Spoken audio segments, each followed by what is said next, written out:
This is the story of the Leard State Forest and some of the dodgy practices used by Whitehaven Coal to get approval to build a coal mine right in the middle of it.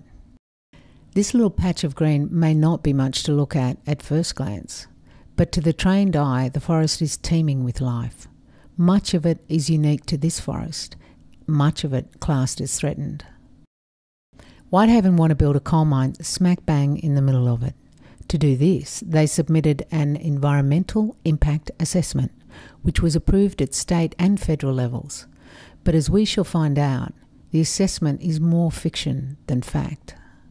In order to destroy the Leard State Forest to make a coal mine, Whitehaven have proposed offsets, areas of land that are supposed to be like for like.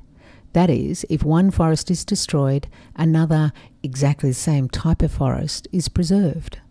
The trouble is, Whitehaven's offsets are not what they say they are.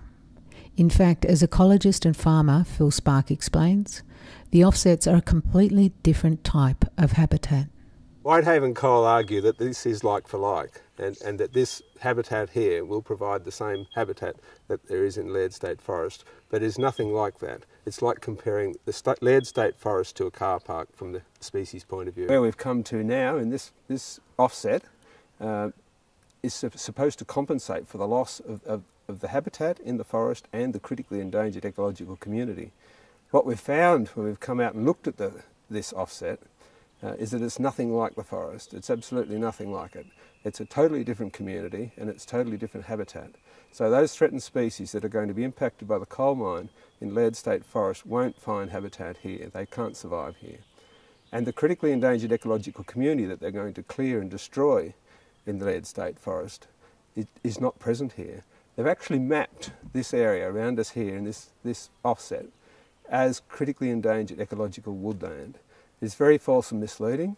When we come out into the field and looked at it, there's no white box trees here. What we have around us is a stringy bark open forest, and their claims that it's a white box endangered ecological community are completely false. Well, white box woodland is considered a critically endangered ecological system nationally. Australia-wide, it's a very important woodland type. Probably in good condition, only 0.01% left across the country.